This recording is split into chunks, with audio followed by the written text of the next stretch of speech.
전 세계의 경제 전문가들을 만나보고 그들에게 질문을 던져보고 그들의 대답을 통해서 우리의 인사이트를 키워가는 시간 글로벌 머니톡. 오늘도 중앙일보 강남규 기자와 함께 하겠습니다. 어서 오세요. 안녕하세요. 네, 강남규입니다. 오늘은 그동안 우리가 만났던 분들하고는 약간 직업이 좀 독특한 분인가요? 장르가 그렇죠. 좀 다른 분인가요? 예. 네. 미국의 그 IT 정보기술 정책의 의견을 이끌고 있는 오피니언 리더라고 할 수 있습니다. 미국의 정보기술 혁신재단 ITIF의 대표 로버트 애킨슨입니다.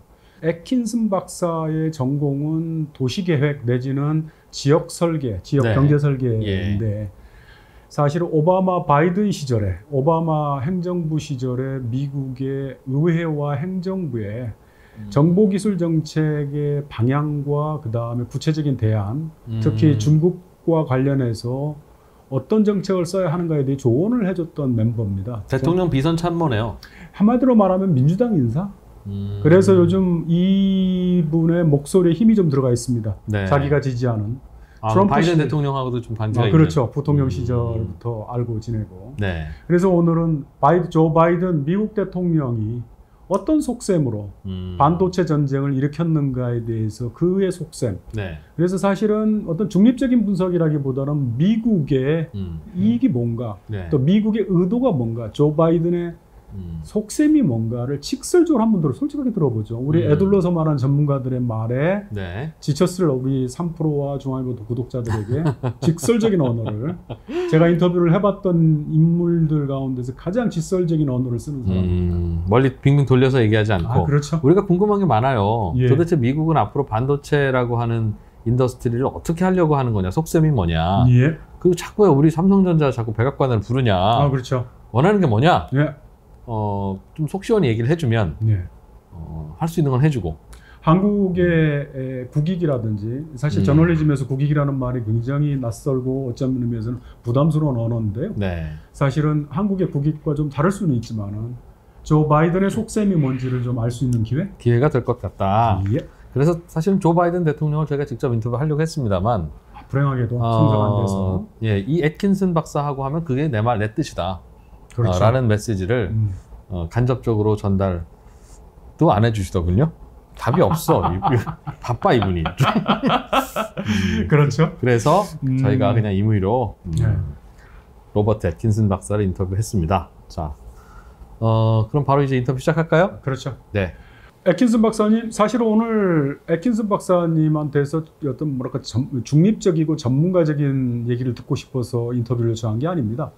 사실 그 조 바이든 미국 대통령의 속셈이 사실 궁금했습니다. 그래서 오늘 영어로는 딥스로트, 그 다음에 우리말로는 빨대. 예, 우리 한국 기자들 말로는 빨대라고 간주를 하겠습니다. 오늘 뭐 속 시원하게 바이든 대통령의 속셈을 좀 말씀해 주시겠죠? I will tell you that he and I are like this. We see each other all the time. 예, 저 감사합니다. 뭐 말씀해 주시겠다 그러니까 솔직하게 말씀해 주시겠다고 했으니까 기대를 품고 한번 질문을 시작하겠습니다.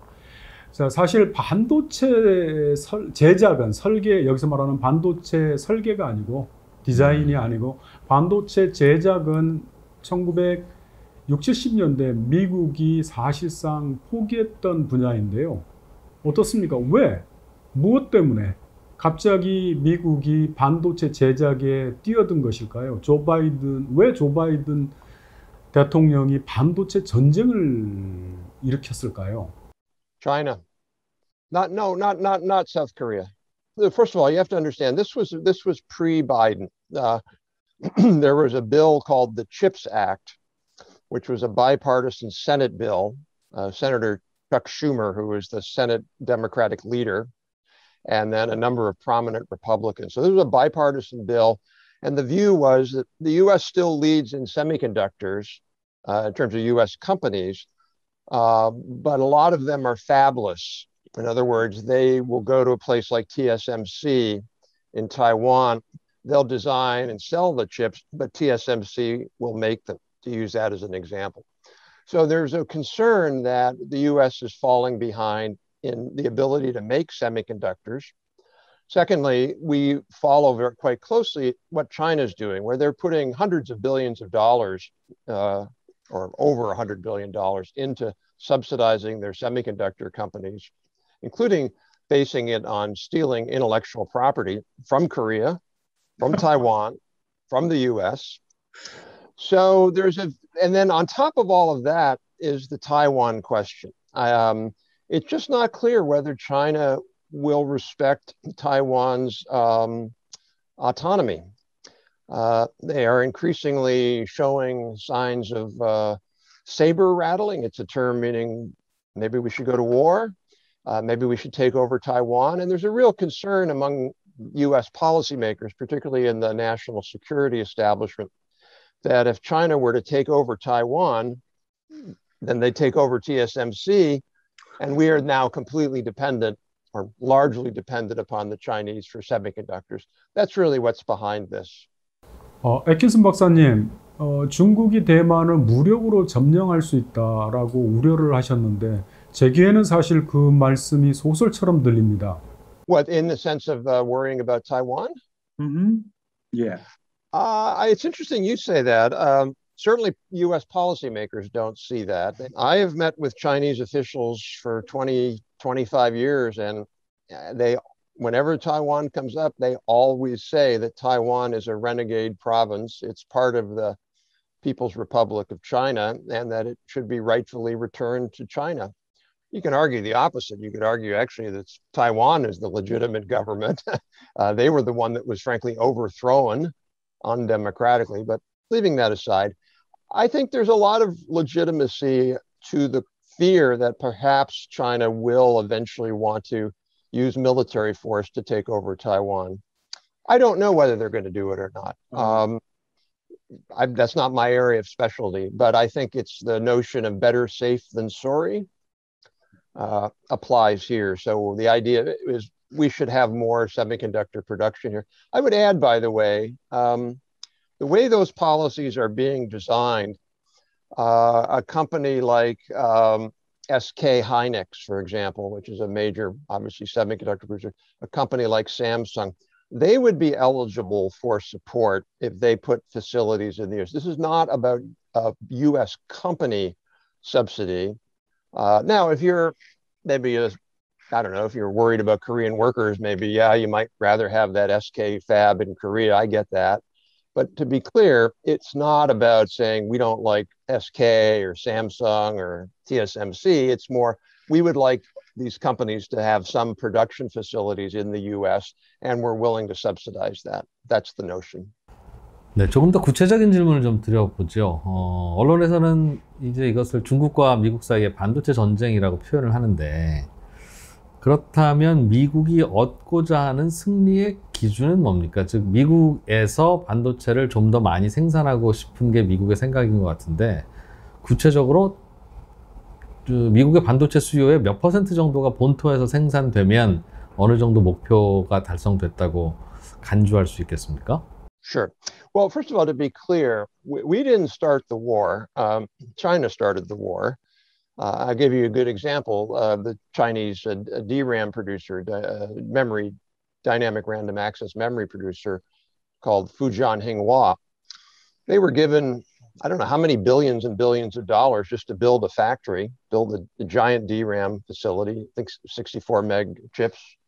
And they were using it based upon stolen American technology from a company called Micron, which is with SK and Samsung, the three big DRAM companies. That was shooting a shot. That was the war. You know, they started that. But the second thing is, what's the vision of the end of the war? Well, my colleague Stephen Ezell has written a number of semiconductor reports that are on our website. I think the US has something like 13, 14% of semiconductor production in the world is in the US. I think we'd like to see that number go up to at least 20%, maybe 25%. But we're not looking to go up to 50%. That's not the vision. We still see a world in which there's chip production in Israel, there's chip production in Singapore and South Korea, there's still chip production in Japan and Taiwan. So we're not looking, the goal of US policymakers is not to dominate it all, but it is to build it back up a little bit because 25 years ago we had a lot bigger share of the global market was being produced in the US. And one last thing on that, COVID has really, I think, made US policymakers much more sensitive to the supply chain disruptions. For example, when China was saying, we're not going to export certain types of equipment that you need. Now, maybe they had a legitimate reason for that. I'm not saying they didn't, but it was a wake-up call to US policymakers to reassess supply chain vulnerability. 애킨슨 박사님, 사실 미국도 과거에 80년대에 일본을 상대로 그리고 영국이나 프랑스는 그 이전에 훨씬 이전에 기술 전쟁을 자기 경쟁 국가와 해본 적이 있습니다. 사실 그때마다 결과는 실패했고요. 어떻습니까? 이런 역사와 달리 이번에 미국이 반도체 전쟁에서 중국을 제압할 수 있을 거라고 생각하십니까? 어떻습니까? Yeah, I think you have to differentiate a couple of things, though. If you go back into history, back after the Korean War, when South Korea was much more with lower income, just still developing, the U.S. actually played an important role in helping Korea develop. We funded the Productivity Center of Korea and a number of other things because we wanted Korea to be strong, partly because we wanted strong allies to confront the communists, both the North, but to be fair, as Korea grew more technologically advanced, it was seen as both maybe co-opetition, if you will, both Korea as an ally and we cooperate, but also a robust competitor. And Korea has great companies that now compete with US companies. But I don't think we've ever really done anything in a serious way to hold back Korea's development. What I do think we do, for example, in the Japan wars, if you will, in the 80s, largely what we were pushing for was saying, your market is not open to US companies. And it really wasn't. What we were saying is, look, we don't mind you exporting to our market, but you should have your market open to us. I was on a panel today where I was talking about the difference between China and Korea. And my point was, when Korea developed, you actually licensed American technology. You went to American companies in the chip space, like Westinghouse, you signed a license, you paid for it, and then you trained your engineers in the US. You did everything you're supposed to do the right way. That's not what China's doing. China's doing some of that, but they're not licensing most technology. They're stealing it or they're forcing it. The subsidies are way outrageous. So I think that's the big difference. Whereas China, in regards to making chips, they're still significantly behind the leaders. They're still significantly behind South Korea, Taiwan, the US. It's a very hard industry. And it's a hard industry for two reasons. One, the technical sophistication of the industry is very, very hard. It's not like making high-speed locomotives or 5G equipment. 5G equipment is pretty easy to make, really. You just buy a bunch of the components and you stick them together. I'm oversimplifying. Chips completely different. You actually have to make the chip, and the IBM just came out with a new 2 nanometer chip and design. I think Samsung's down to 5, maybe 6. I don't know. China's a long way off from that. The other issue also is that the industry doesn't stand still. So Samsung is progressing. Intel's progressing, although not as fast as they should, but they'll still keep progressing. And so China, it's not like here's the finish line and China catches up. The finish line keeps going forward every year, and China has to run faster than Samsung or Intel to catch up. Having said that, the advantage they have, though, is an enormous checkbook, enormous subsidies. So it's hard to compete against a country like that when you're basing all of your, not all, but most of your R&D on your revenues. It's a lot harder to compete. So it's certainly possible China could catch up. There are experts out there who have a better sense of time, but I wouldn't say in the next 10 years they're going to catch up. It would be longer than that. The chip industry is a very diverse industry. There's lots of chips that aren't very sophisticated. In fact, one of the challenges now in the US is the chip shortage. The chip shortage isn't in the most sophisticated chips. It's in these more routinized chips, much bigger, I don't know, 30 nanometers that aren't super, they would go in a washing machine, let's say, as opposed to a cell phone. So I think China actually could do very well in that space because you don't really need to be at the cutting edge. You just need to be good enough and have low prices. So I could see China expanding into that space significantly. I don't think the US goes out of its way to keep down competitors. I think what we're historically have tried to do is have them play more fairly. It's really about raising us up. It's about getting our ability to be more innovative and more competitive. You know, frankly, just as Korea is doing. You have a semiconductor bill that I know the government's looking at. You're supporting advanced R&D in Korea, as you should. So you know, Korea has very good technology policies, very sophisticated. Obviously, it could be better. Everybody can be better. But that's what we're trying to do now is 경제사학자들이 기술에 대해서 이렇게 얘기를 하면 농담을 하거든요. 기술을 개발하거나 돈 주고 사거나 네. 아니면 훔치거나 다 똑같다.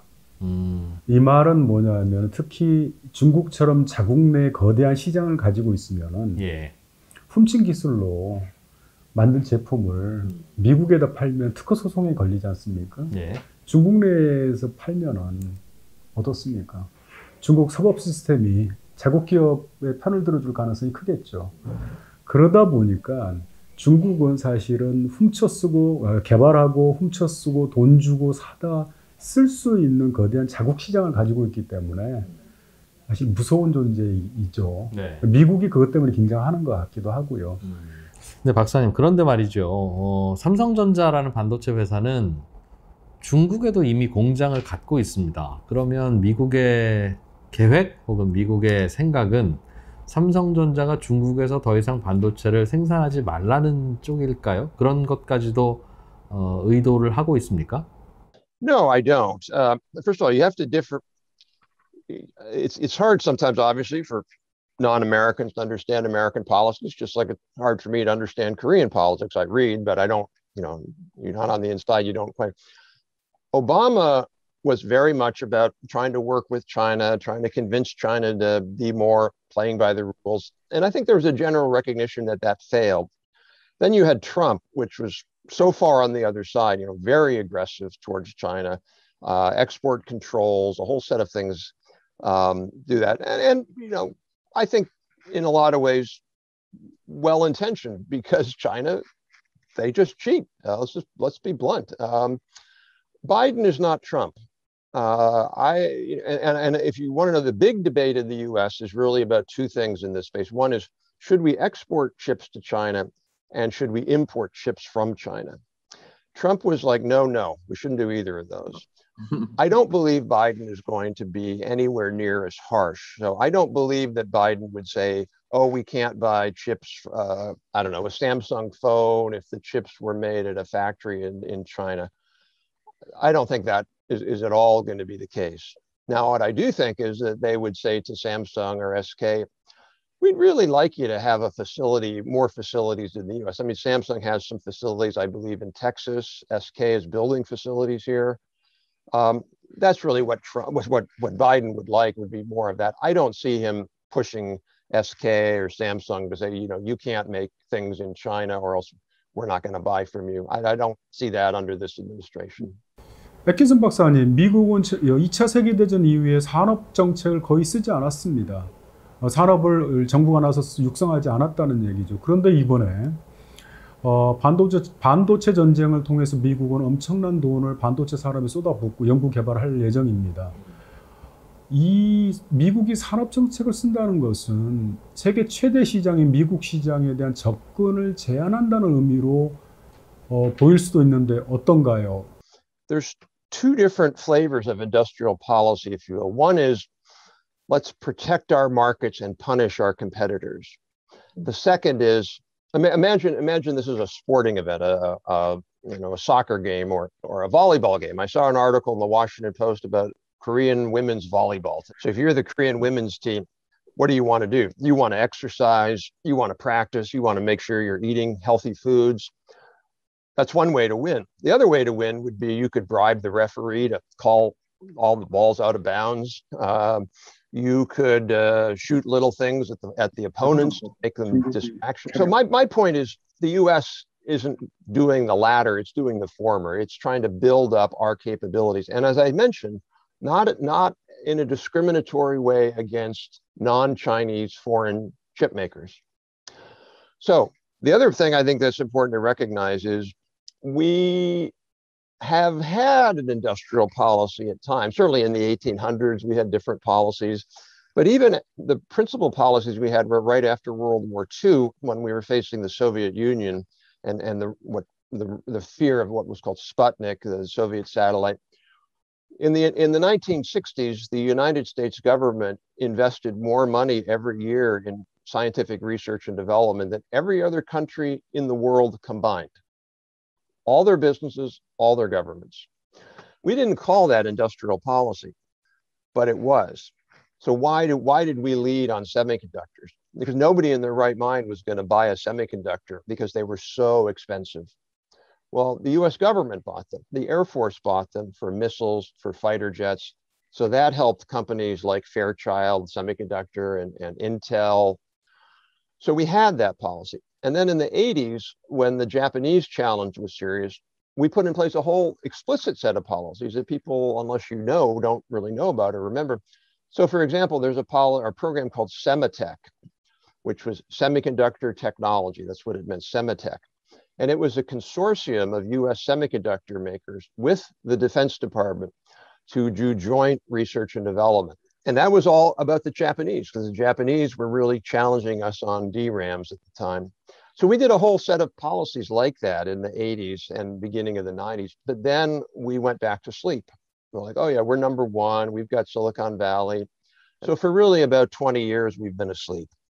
What's happened now, though, is China has woken us up. There's a great phrase by I think it's Admiral Yamamoto in Japan, who was the head of the Japanese Navy. And he warned the military leaders. He said, don't attack the US because you don't want to wake the sleeping giant. So they woke the sleeping giant, and we just built our military industrial base was so huge that it's inevitable we were going to beat the Japanese militarily because we just had so much. The same thing has happened now, where the Chinese have risked waking the giant, if you will.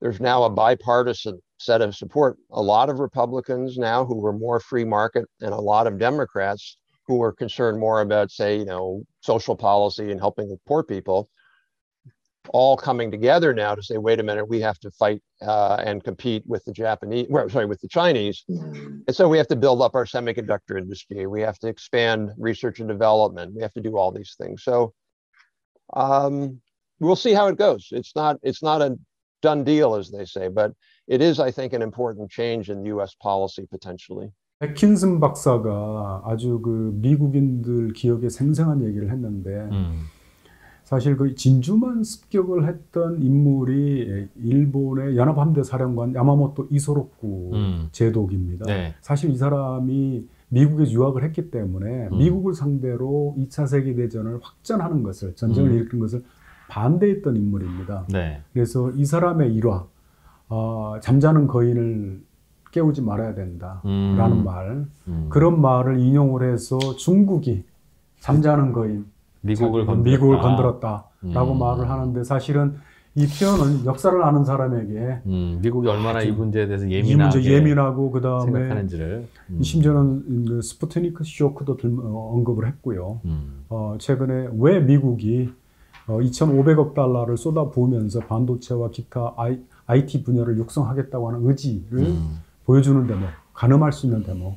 결국은 우리가 어떻게 대응을 해야 되느냐가 제일 궁금한 것 같은데요. 한번 이 프로가 한번 조금 뒷질문 좀 드려볼까요? 애킨슨 박사님, 혹시 박사님이 삼성의 이재용 부회장이라면, 아니면 이재용 부회장이 박사님께 조언을 구한다면, 이 가장 큰 고민은, 그렇다면 미국과 중국 사이에서 삼성은 어떤 선택을 해야 하는가, 그런 질문이겠죠? 혹시 거기에 대해서는 어떤 답을 좀 주실 수 있겠습니까? What I would advise would be to keep your head down at all costs. You don't want to alienate the panda. You don't want to alienate the U.S. Eagle. You just want to try to just keep on doing your thing and keeping both of them satisfied. Now, at some point, maybe you can't do that.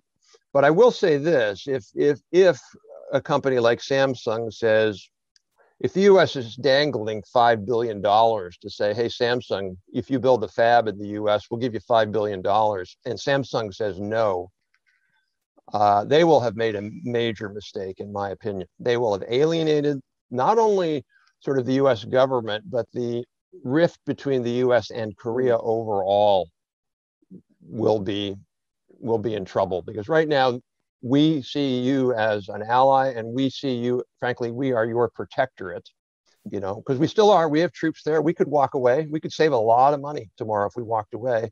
We don't want to do that, obviously, because we have commitments. But my point is that Korea has to recognize that. If they don't try to keep on our good side, you could rupture that whole relationship. Maybe 15 years from now, if they have to make a choice, I'd probably choose China. It's in your backyard. It's close to you. They're going to be bigger than us. We may just decide we don't want to be a global power anymore. We may say, hey, it's too much work. And if we start going in that direction and really leaving the rest of the globe up to China, then you don't really have a lot of choice, do you? So I have a lot of respect for what Korea has done. It's really, in some way, people talk about it as a miracle. It was a miracle. What you have done, and I follow Korea quite closely. I have an article. I have a column in Korea Times, really, and I enjoy when I come to Korea, because when I come to Seoul principally, because I do learn a lot. So very interesting. 고개를 들지 말고. 예, 굉장히 이걸 뭐랄까 우리 일상 언어로 표현하면 뭐라 그럴까요? 뭐라고 표현해야 될까요? 좌고우면하지 말라는 뜻일까요? 그건 굉장히 포멀한 말인 것 같고요. 예. 한마디로 간 보지 말라. 예, 닥치고 미국 따라와라는 뜻입니까? 예, 그렇죠. 지금 사실 우리 구독자분들의 생각과 내지는 생각에 상당히 거슬리는 부분일 수도 있습니다. 미국 입장에서는 그렇게 이야기할 수밖에는 그렇죠. 없겠죠. 예. 없겠죠. 미국 입장 얘기를 오늘은 미국 입장 얘기 듣는 자리니까. 저는 그래서 중립적인 입장으로서 조언을 좀 해주십사 했는데 끝까지 끝까지 I'm American. 애킨스는 절대 그런 사람은 아닙니다. 네. 사실 오늘 어쩌면 그래서 좀 더 솔직한 미국의 입장을 들을 수도 있었네요. 예. 네. 그렇습니다. 애킨슨 박사님 인터뷰에 응해주셔서 감사합니다. 다음에 한국에 오시면 얼굴을 마주하고 미국의 또 조 바이든 대통령의 속셈을 좀 더 자세히 듣는 기회를 좀 가졌으면 좋겠습니다. 감사합니다. 네, 고맙습니다. All right, thank you. Okay, take care. 외교적 수사나 신중한 표현보다는 상당히 직설적인 표현으로 명확한 의견을 제시하네요. 예. 그렇죠. 미국의 의도와 중국의 의도 사실은 거의 다 알려졌고 또 애킨슨 박사의 말을 통해서 좀 더 자세히 들을 수 있었는데 선택은 이제 한국과 한국의 반도체 산업 업계의 리더들의 선택이겠죠, 사실은. 그렇기도 하고 우리는 중국과 미국 간의 반도체 갈등을 전해 들으면서 속셈들은 있겠지만 대놓고 싸우는 건 아니지 않겠나 하고 예상을 했었는데 오늘 저희가 한국의 매체니까 한국의 매체와 공식 인터뷰를 하면서 미국 정부의 비선 참모가 이런 노골적이고 직설적인 표현을 쓸 수 있다는 건 미군 철수 가능성까지 언급하면서요. 이미 중국과는 한바탕 싸웠다는 얘기네요. 그렇죠. 예. 아무튼 우리는 양국의 분위기를 또 간접적으로 전해 들을 수도 있었고 미국의 생각을 전해 들을 수 있었습니다. 극단적인 미국의 목소리죠. 현실은 아마 중국도 저런 비슷한 생각을 하고 있을 겁니다. 그리고 중국도 우리에게 똑같은 어조로 중국 편 들으라고 분명히 말할 테고요.